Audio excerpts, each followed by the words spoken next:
Hi, everyone. Thank you, as always, for tuning in. Welcome to Rock Your Shine after you've been cracked wide open. Today, you guys know I love to have psychic mediums on. They are some of my most favorite guests, and today is no exception. Today, I have Lauren Holder Flynn with me, and Lauren has been dancing with spirits for the past 9 years. What started as an interest in paranormal investigation turned into a full-on passion for all things intuitive, supernatural, paranormal, mystical, and soulful. She recalls countless moments as a child where her psychic abilities were strong. She would often have prophetic dreams and could sense spirits around her. But she pushed these aside until 9 years ago, when she was reintroduced to ghost hunts. So I'm going to stop there because I think this is a beautiful entry point into our conversation. Welcome, Lauren. Thank you so much for having me here. I'm so excited to be here. Me And too. yes, I will share a little bit about that. So, yeah, 9 years ago, I went on a ghost hunt. It was a public ghost hunt with a friend. A friend actually introduced me to it. And you know that feeling that you get when you just, in the pit of your stomach, you feel like excitement and joy? That's what I felt on these when I went there and was on this hunt. And so I loved it so much. I felt like I found a community that got me. So I asked the company, it's called Ghost Walks. I asked if they needed any volunteers for any of their hunts, walks, and they took me on board. And it's kind of been just a ride since. So that was really my introduction to it. And I never thought at the time that I would make a career out of it or I would explore it deeper. And it really wasn't until 2018 when I just had a really bad crippling anxiety that I turned to my spiritual side again. And it just led me down this beautiful path of where I am now. Can you talk to us about that? Yeah. Throughout my adult life, I've had bouts of anxiety. I was diagnosed with generalized anxiety disorder. And so the first time I had it was in my early 20s. I had a terrible panic attack and was just really healing from that. And so then 2018 came along and there was a lot going on. I was also on birth control, which I think had something to do with it. That's a totally different conversation. Another story there. So I I remember one night, in the middle of the night, I was already going through just terrible anxiety. I couldn't sleep properly. I couldn't eat properly. I had lost a lot of weight. I was probably under 100 pounds, which is crazy Wow. just from the anxiety. And I was just stuck in my head. And I remember one night in the middle of the night, I woke up and I was in a panic. I was sweating and I was just like, come on. Like I was just, if my body can do this, then I need to explore my mind and my spirit more. Like there's got to be something else that can help me get out of this. So So then at this point, did you seek any help from doctors or therapists or medication or any I of those did, things? yeah. So I seeked help with a doctor and a therapist. So the first time that the first panic attack that I had, which was probably 6 or 7 years prior to that, it's like it had flipped a switch in my brain, and I was on a hamster wheel. So that was kind of the first where I went to the doctor. I went on medication for a year, really worked on therapy. So at that point, it was just all kind of therapy focused.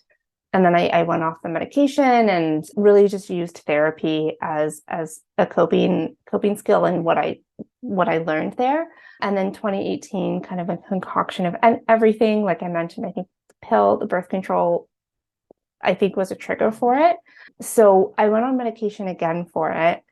And I Like was an anti-anxiety? antidepressant, yeah, Yep. anti-anxiety. And I was doing therapy on and off until 2018.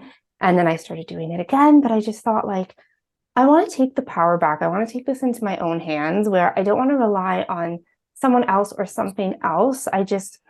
I knew that like we are so powerful as humans.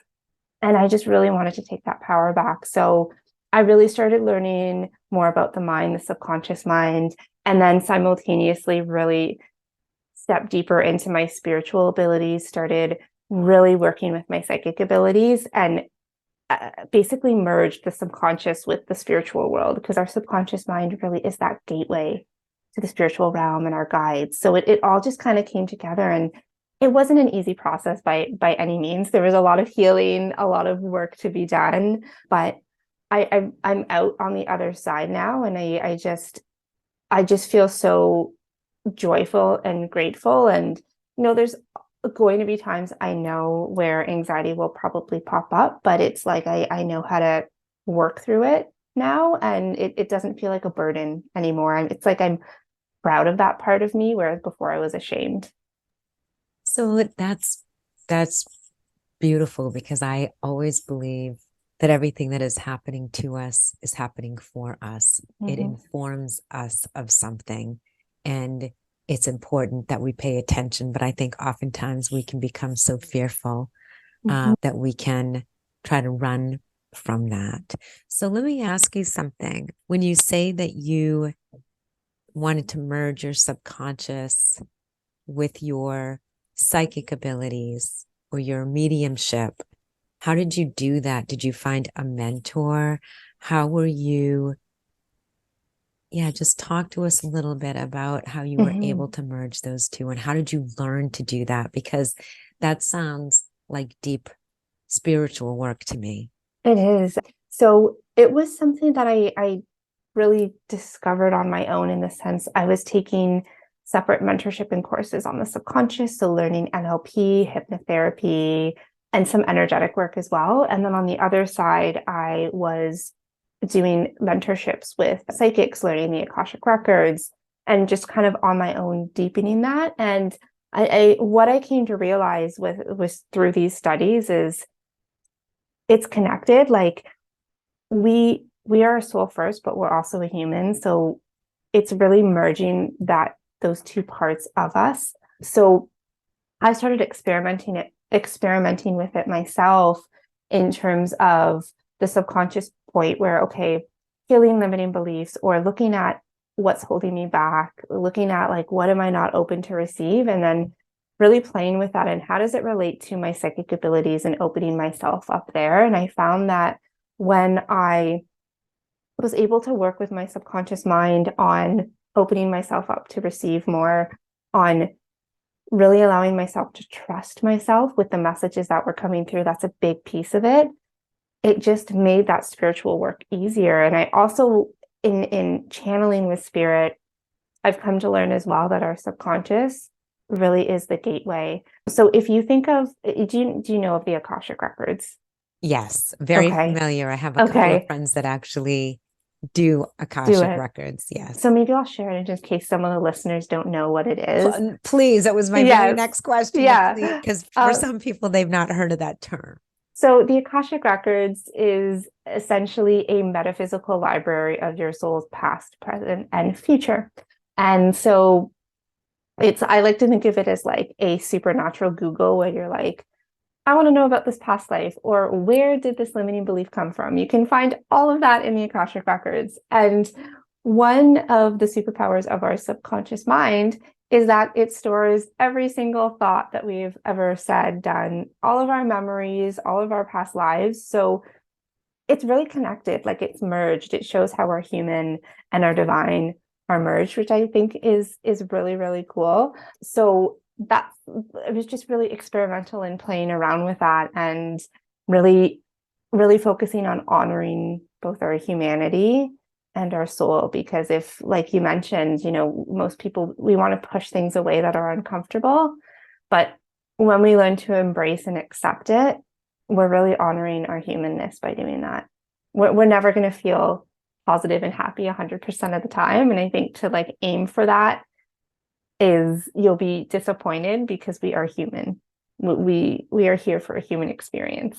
Yes, and so that's what I was saying earlier, that I think one of the most difficult things for us to grapple with is understanding that what happens to us, as I just said earlier, happens for us, meaning the experiences are given to us to evolve and expand as spiritual beings in our human body. And what I would love for you to talk about, because, the bulk of my work now is really looking at some of these transformational stories that happen when we are in the darkest time in our life, when we really, for some of us, don't want to go on anymore. And some people choose not to go on anymore in their human body. And so I'd love for us to move into maybe the work that you do with people who are really in deep grief. I have worked with parents who have lost a child. I just got chills, and every time when I am working with a parent who has lost a child, I am so aware that it is deep sacred work, because for the parents who are going through that experience, I'm not sure there is anything more excruciating. So can you talk to us? I'm sure you have worked, that's what you do, right? That part of your work is the mediumship and helping people connect to their loved ones on the other side. Can you talk to us about what that looks like for you? Because I know it's very different for different mediums. If you see symbols, do you hear voices? Yeah, so yeah, definitely is sacred, and holding space for someone in general is so sacred and beautiful. And so yeah, for myself, the way that I receive information is it's definitely evolved, I would say, but right now I will see things in my mind's eye, or I'll see symbols. Sometimes I smell things and hear things, or I really feel things in my physical body.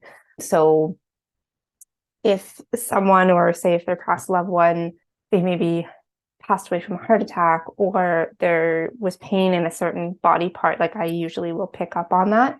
Interesting enough, I find that if a client or their past loved one has anxiety, I pick up on that really easily, because I think I've gone through it, so I feel that in my body, but I know it's not mine. So that's how I pick up. I also will sometimes have dreams prior to a reading, so I'll share that. Or sometimes I'll have dreams and a reading's not even booked, and I'm like, hey, can I please, I had this dream. Can I please share this message with you? So sometimes that happens as well. I was interested in something that you just said about you might feel the feelings of the person who has passed. So, for example, if they carried anxiety, but you said that it's not, that it's not yours. How do you know? What's the difference between your own anxiety or anxiety that you might be channeling?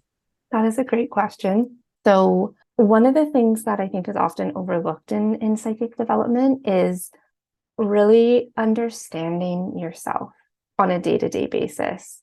Really, how do you feel? What's your thought process? So really understanding that. And that's something that took me a little bit of time of really understanding, how do I feel my anxiety? How does it come up for me? And every time I do a reading, I'll do a body scan, a body check to see how I'm feeling in that moment, how I was feeling in that day, so that when I am doing a reading with someone and that feeling comes up, I'm like, okay, that's not mine. So just being hyper aware of how I'm feeling mentally, physically, emotionally, spiritually before going into that reading is really helps me differentiate. And there's also a knowing that it's not mine. There's also that knowing as well. I ask you because, in the therapy world, when I had overseeing teams of clinicians, I used to say, you need to make sure, I always call it cleaning up our own backyard. And that really is cleaning up our own frequency, our energetic fields. Because when you walk into a home, we can actually create more chaos than calm or healing. And so I just imagine in the spiritual world, when you're working with spirit, that you really have to deeply take care of yourself as well. How do you take care of yourself in this work? Yeah, so it's a bit twofold. So definitely the energetic maintenance of cleansing my energy, cord cutting, and a big one is also setting boundaries. So at the beginning, I'm a people pleaser. It was hard for me to say no. I was always saying yes. So now setting boundaries of really honoring when I know I need to say no, because I'm my energy, I'm a projector in human design. So I need time for me to like decompress. So I make sure not to overcommit, which is a really big one, because I find if I do, then my energy levels are so depleted. And if I feel depleted, I can't help someone to the best of my ability. And I don't like to half-ass anything. So, I want to make sure that I'm at the best energetic ability for my clients. And in terms of energetic cleansing, so I have a bath every single night. It's like one of my rituals, and water is super cleansing. It's also a conduit to connect with spirit. So I visualize when I'm in the bath, just all of the negative energy just being washed away. And you can even do that in the shower. Just water is really powerful. A fun fact for people, if they're trying to connect to spirit and they just can't, try placing your feet in a tub of water, because water, it acts as a conduit for us. So you might have some success doing that. Well, and I wanted to, okay, so I have a couple of things. So for 2 minutes, let's just bench putting our feet in water and connecting to spirit. I want to go back to what you said about cord cutting. I can imagine that we've got listeners that know what that is and listeners that do not know what that is. Can you explain cord cutting to us? Yes, definitely. So the thought process behind cord cutting is that we can form energetic, let's just say, metaphorically, energetic strings or cords between ourselves and other people. So most likely you have cords between people that you're really close with because you have that energetic bond with them. But even strangers, so sometimes strangers have just really powerful energy, or like narcissists. If you find that you're ruminating over someone or thinking about someone that they've done something to you, most likely also have an energetic cord attached to them. So the process of cord cutting, as the title insinuates, you're pretty much cutting those energetic cords. So if essentially, I can say what the process is if people are interested. Please, I think So that would be lovely. yeah, and so you can do this whenever. Like, it doesn't have to be some drawn out process, but if you want it to be, that's totally fine. But essentially, you want to really check in with your body, kind of doing like an energy scan, and notice where you're feeling tension. Notice where you're feeling maybe like even feelings of anxiety, or just maybe there's a knowing that a certain part in your body, there's just something there. And then set the intention that you're going to cut those energetic cords. And you might have a knowing of who it's attached to. You might not. You don't have to know who it is. And so what I do is I'll call on Archangel Michael to give me a cord cutting tool. Not everyone not everyone might believe in Archangel Michael. So you could even ask a spirit guide. I'm kind of on the side where take what resonates and leave the rest. Like, spirituality is so personal for everyone. So if you don't resonate with archangels and angels, you don't need to use them in your practices. But I call in Archangel Michael to basically place some kind of invisible tool on the palm of my hand. It could be scissors, it could be a knife, whatever resonates with you. And then I will metaphorically, energetically cut those cords with that tool. And I'll envision that cord going back to the person and sending them healing and love.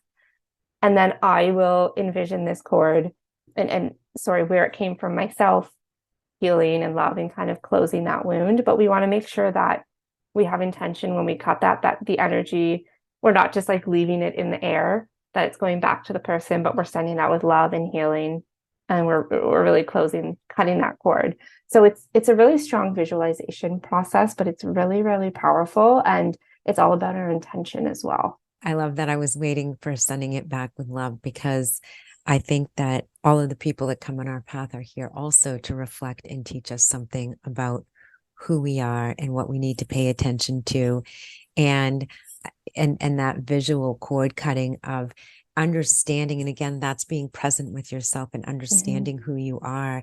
And when you're carrying anger or resentment, it is harming us. It is harming us to carry that toxic energy. And so just the visualization of we're separating and sending that person off with love. And then I rub my heart as well and send it compassion and love. And the other piece to that, because sure, we have people listening that have beliefs that some believe in the afterlife, some don't. Some believe that we have our guides and angels, some don't. And I think what I love, what you're talking about, is that intention of that quiet place of being in tune with ourselves, understanding what we're feeling and who it belongs to, and just giving it back when it really actually doesn't belong to us. I want to talk about the cords with the people who have passed over, because I think this is really important too. When we lose somebody that we love, it depends on so many things with the aftermath and dealing with that grief. Was it sudden? Were we estranged? Did we have a fight right before they died? Did they harm us? Did they physically or sexually abuse us? There's so many different things that come into play when someone passes. And I can imagine that those cords, right? I talked about my, the parents who have lost children. Is it the same if we have lost somebody and we're carrying deep guilt? Because of course, as a therapist, these are the things that I try to help people let go of, is anger that they may be carrying. If somebody they love took their own life, if they are carrying guilt because they think they could have done something different. What do those energetic cords look like? Is it the same as it is with the living? That's a really great question. I see them as different. I don't see them as the same as the living. I see them as a little bit different, and it's kind of a different process because yes, we want to cut those cords, but it's typically there's more profound healing that needs to take place. So it's not just. I just literally got encased in chills when you said that. Please speak to this. Yeah, it's typically there's more profound healing, and really depending on the situation and the different scenarios that you had mentioned. This is a really good example too of when we need to merge our humanness and our soul and our spirit to go on that healing journey, right? Because there might be some guilt or some resentment in our subconscious mind, and we need to get over that, as well as kind of those energetic cords as well.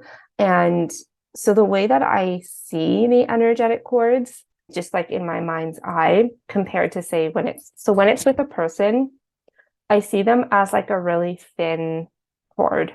But when I see it with someone that is attached, I almost see it like an umbilical cord. It's thicker. So the person who has passed, you mean, you see it thicker? Yeah. Okay. Yeah. So to me, that is kind of, when I see it's thicker, it means it's a little harder to break. So so is this both positive and negative? Like, I'm thinking about when my brother died, he's been gone for 9 years, but he's with me all the time. Like, my brother literally, he's always with me.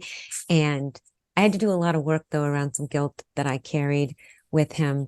But I'm imagining whether it's a negative or what we think of as a negative relationship, this person who maybe have profoundly hurt us in some way, as I was talking about abuse of some kind, or losing a child where that love is that the pain is so unimaginable. Is that different?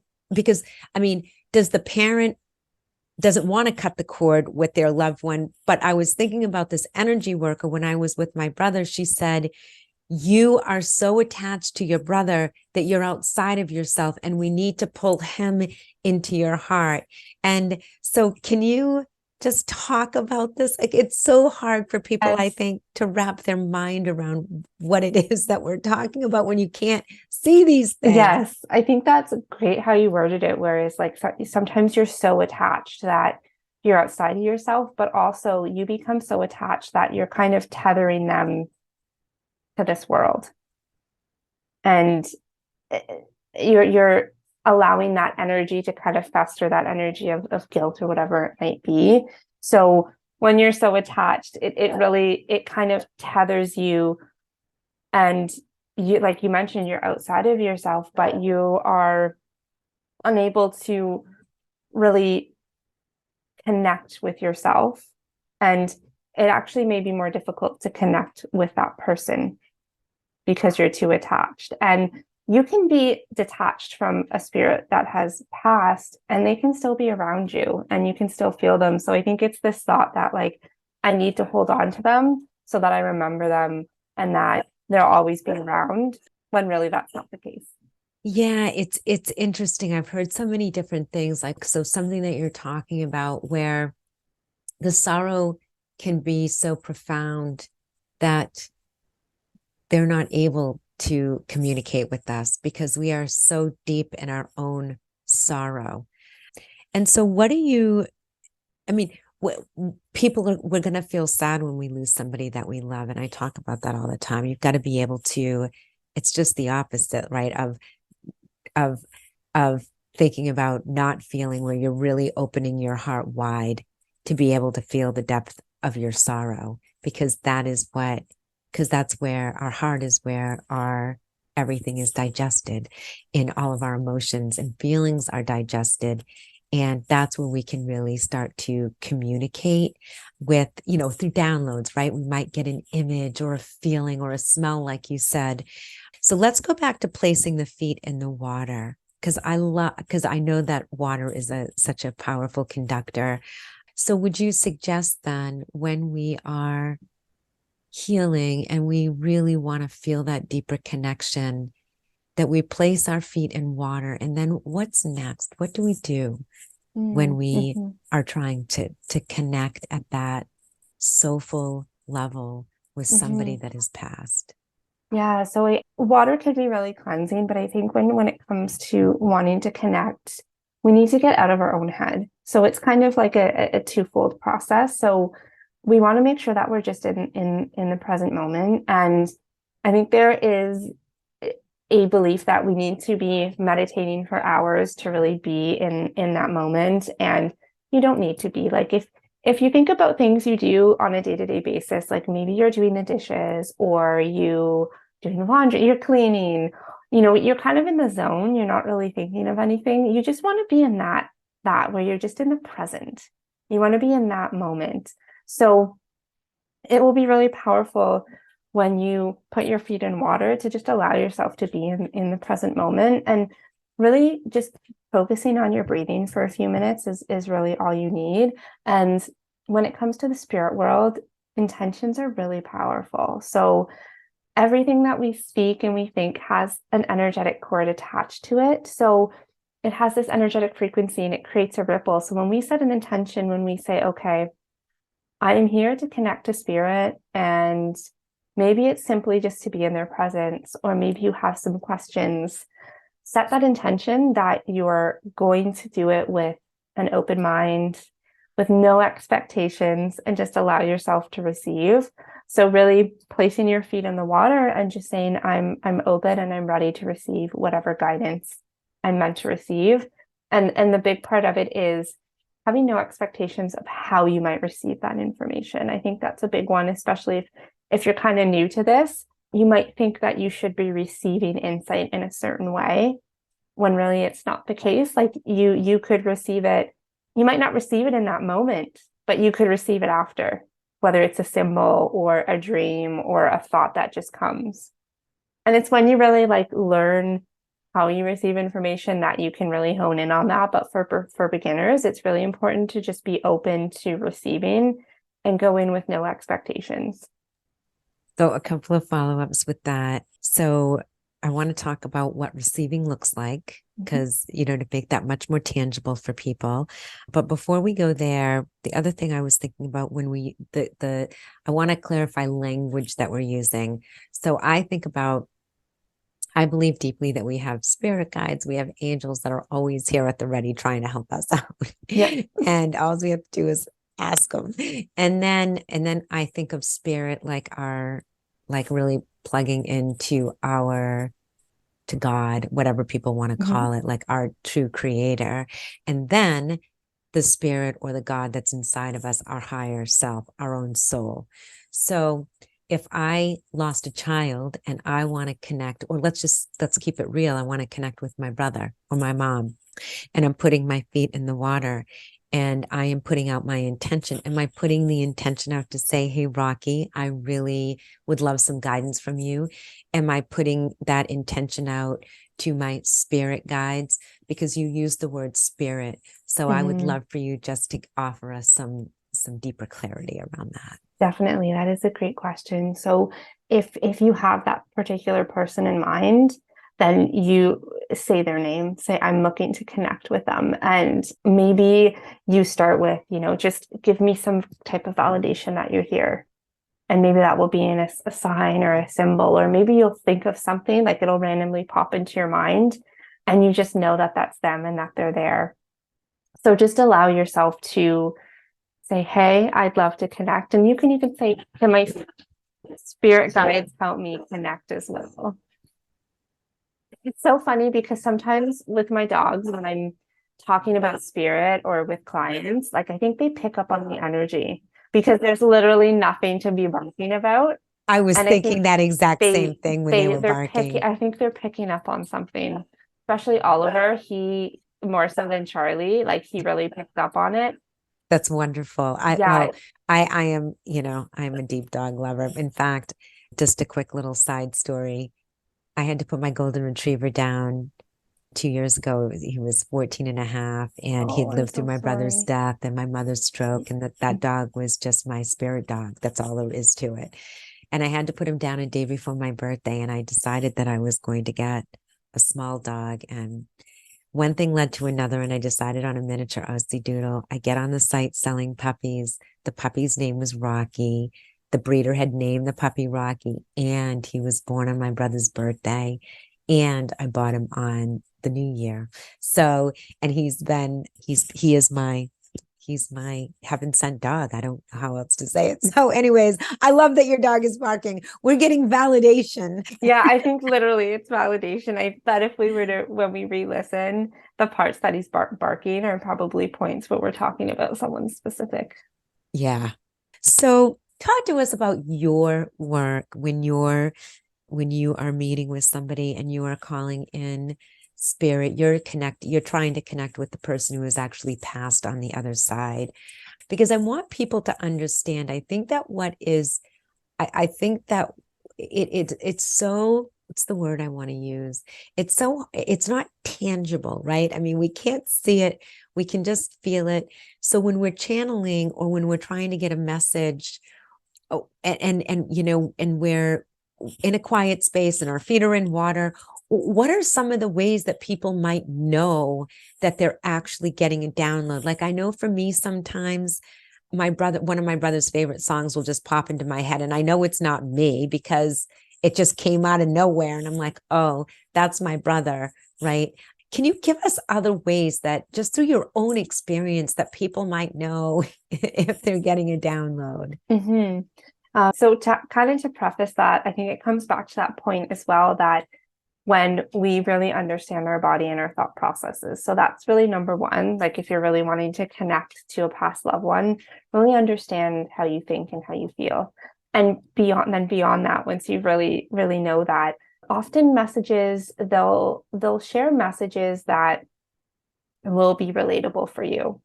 So it could be like a symbol, or like you said, like a song, something randomly coming into your mind. And I think a lot of people will often dismiss it because they're like, whatever. But the more that you acknowledge it, it actually becomes a lot easier for you to continue to notice it go forward. So it's all about that acknowledging piece. So whether it's, you might be doing something and then a random thought will come to your mind about this person, and that could be them around. Like notice, and in those moments where you feel like you're getting a message, because maybe you're not intending to, notice what you're doing in that moment, what you're thinking, because it could be a message related to that. Like sometimes we're thinking about someone and then we see like maybe a butterfly is like a symbol, and then we'll see a butterfly come by. That's like, they're like saying, hey, but maybe we're not doing that. And we just start thinking about them.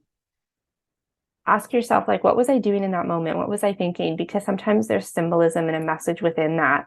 of like, maybe you were thinking, maybe you're being hard on yourself, and then you randomly have a memory of them pop up. What is that memory? Like, what is that trying to tell you? So sometimes it involves a little bit of you investigating, because they're going to use things that you know and that you can relate to. I love that. How do you feel like your work helps people come to terms? I mean, I've used lots of language for it: surrender, come to terms, accept the passing of a loved one.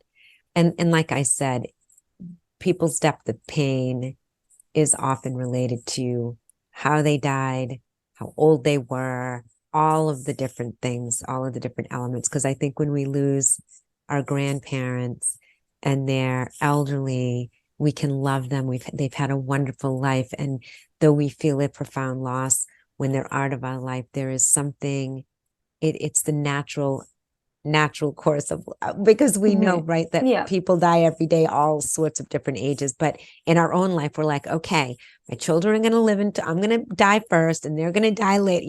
So how do you feel like your work helps to heal those deep, deep wounds of the heart in really having to surrender to somebody who has passed?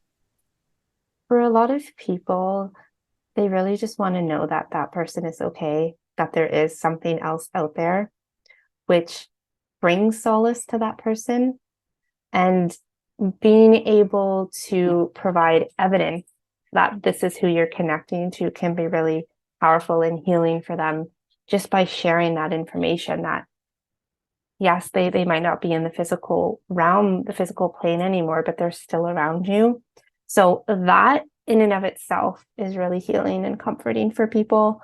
Sometimes if there's messages that come through, or if, someone regrets something and they get like a message from a past loved one that's just really comforting, and, they don't have that regret anymore because of it. So it's also the messages that come through can be really powerful and healing, because it allows us to, or it allows the audience to have that final conversation with someone, to try and tie up loose ends, or just, maybe not a child, but like if someone younger that had passed away, whether it's a significant other or a spouse, really being able to share final thoughts with them, or, share things like, I didn't get to say this to you before you passed away, or I'm sorry about this, and getting closure. I think that's a big part, is that closure piece.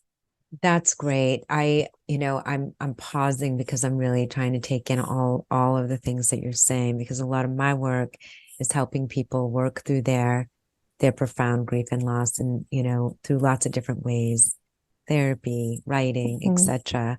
What's one of the most powerful experiences that you've had in this work? That's a great question. So someone that I know, her father was murdered when she, pardon me. I feel like sometimes I get physical things when I'm talking about things, so this is interesting. Her father was murdered when she was 4. And so it was quite a long time ago. And she knows who did it. It was a friend. And this friend went to jail, but he only went to jail. I feel like I have a message coming through for her, which is interesting, but I'm not going to share it on the podcast because it's personal. Yes. But Yes. that's why I'm like, yep, I'm feeling it. I'm feeling it. This was actually a recent one. And so she found out basically where the man who had killed her father, he was released. She found out he lived nearby. Basically, it brought up all of these emotions. She wanted closure. She only knew what she had heard. So I connected to the energy of her dad, but also the man that had killed. And basically, I don't want to get into detail because my readings are very private and personal, confidential. But basically, was able to answer some questions for her about her dad and what happened that night. And it just offered a lot of closure for her. She was an energetic mess. Yeah. Very emotional. And it was just it basically offered her a lot of peace, because she is quite open with her gifts. So she feels her dad around, but, healers need healers too, because sometimes 100%, 100% healers need healers. We can be so emotional about something that we actually block our ability to receive.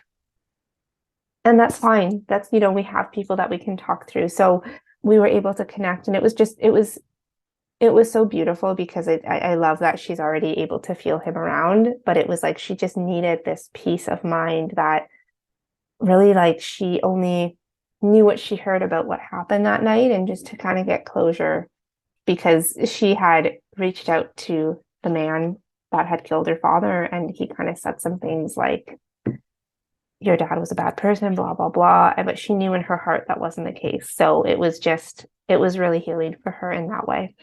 That's beautiful. I love that story, because I think that what you're touching on, a couple of things.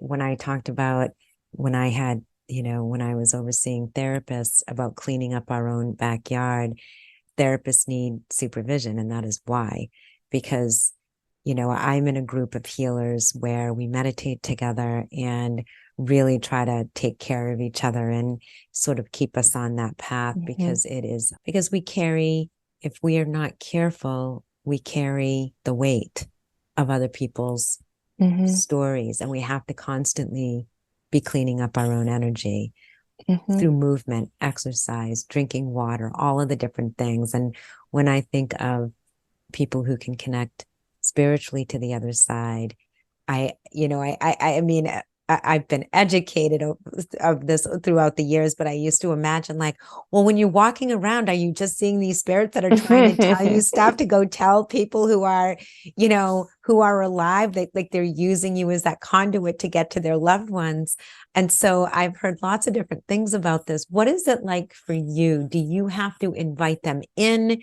Do they come knocking and you're like, go away, I'm not home? Talk to us about that. Yes.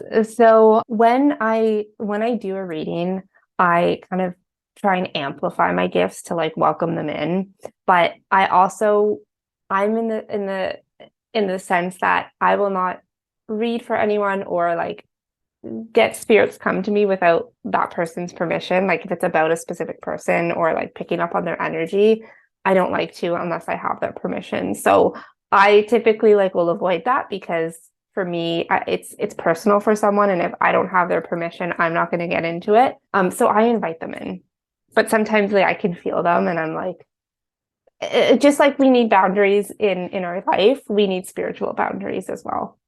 Like, for example, my bedroom, I'm like, this is my personal space.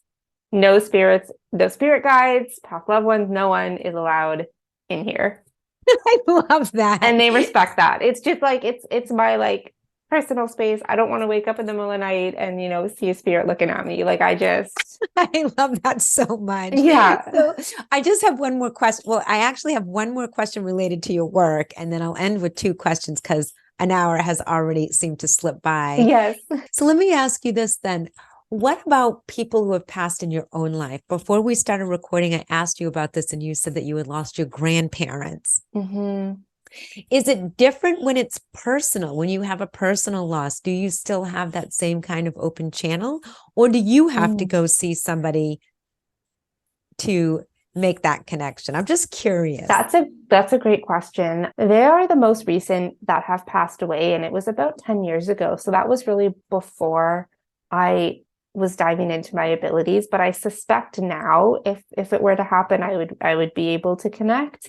But at that time, so my Oma and Opa, they died 3 months apart. And so my Oma died first, and we knew it was coming, but it's still really hard. But I remember I was at my parents' house. I was living there at the time, and we were talking about my Oma, and I felt like behind me someone had, like, grabbed around my waist. And I thought it was one of my brothers just goofing around. So I looked behind me and no one was there. But I just knew. And then I was like, it was Oma. Like, we're talking about her. It was Oma. And then at that time, the doorbell rang, but no one was at the door, because I was in the hallway. So I could see, like, the doors are just, they're pretty much windows. So you will see someone standing there. So I was in the hallway And I look over because the doorbell rang and no one was there. So cool. I love Yeah. these Um, conversations. and then I have to share the one with my Opa because this one was really cool. So then my Opa passed away 3 months later. And a few weeks after that, I went to Quebec to learn French. It was like part of Explore Canada. I had just finished my master's degree and I went there to learn French for 5, 6 weeks. And I think it was like the second night I was there, in the middle of the night, someone came in my room when I was sleeping. It was terrifying. It was like my worst nightmare. And I remember screaming and being like, get out. And they ran. I had to call like security, all of that. But I remember after that, I was contemplating, do I stay? Like, I don't know if I want to stay like that. I don't feel safe. And that night, I had a very, very vivid dream. And it felt so real that my Opa was with me and he was just giving me a hug. And he said, you will be okay. You should stay. You will be okay. And it just felt so real. And I hardly slept that night. So it was probably like when I fell asleep, the 5 minutes of me sleeping was when that happened. And I woke up and I felt safe again. And I I thought you were going decided, to tell me it was a spirit, not a real person, but it was no, a real yeah, it person was that a was. real person. Oh my Yeah, God, how terrifying. It's it was everybody's. terrifying. And I was going to leave. And then my Opa was like, you're fine, you're safe. And I woke up feeling so safe and I stayed. And it was like at the time, the best 6 weeks that I ever had. And you still to this day do not know who came into your room. No, no, it was terrifying. I remember it was a male. So I was on like an all female floor. It was a male. He had a hood on. He was wearing all black. And I don't know if maybe he was trying to, I don't know. I don't know. And And the door in your door wasn't locked. it was, I remember locking it. I remember specifically Okay. locking it. Yeah, It that. was, and then he walked in and I'm a light sleeper. So I probably heard the door and I woke up and I remember getting up and I saw him there and I was like, what? And I don't know why I did this. This is my first instinct. I like ran to the door, like, come on, Lauren. And then I just saw him run, like he booted it. But Wow. they didn't have any cameras on the floor. Like they had nothing. And he said that it happens more than people think it does, which was unsettling. Like, please don't tell me that. I'm supposed to stay here for another 6 weeks. But if it But weren't for your grandfather, you probably would have abandoned I your. would have left. I would have left and I would have missed out on, like, there's people that I met there that I'm still friends with, that I Of still talk course. to. So I would have missed out on this beautiful experience. And it was just crazy because I went from feeling unsafe to, because I was also by myself. Right. I hadn't really made friends there yet. It was like the second night. And I went from feeling unsafe to just feeling so safe. That's amazing. That's an incredible story because I know I would have packed my suitcase that night and I would have been in my car and I Yeah. would have been headed home. Yeah. I had no car. It would have been a plane ride. So I was like, I have to stay right now. Like I have to. Right. I got to get through this. Yeah. And so for the 5 minutes that I slept, he came through and I remember waking up and I was like, that I'm was going to him. be. I'm gonna be okay. That was him. I'm safe. That's incredible. All right. We are actually at the top of the hour. So let me finish with a couple more questions. Then we will go into where people can find you. Sure. And then we will say goodbye. So the two questions I have is what does self-love look like for you? What does that Oh, mean?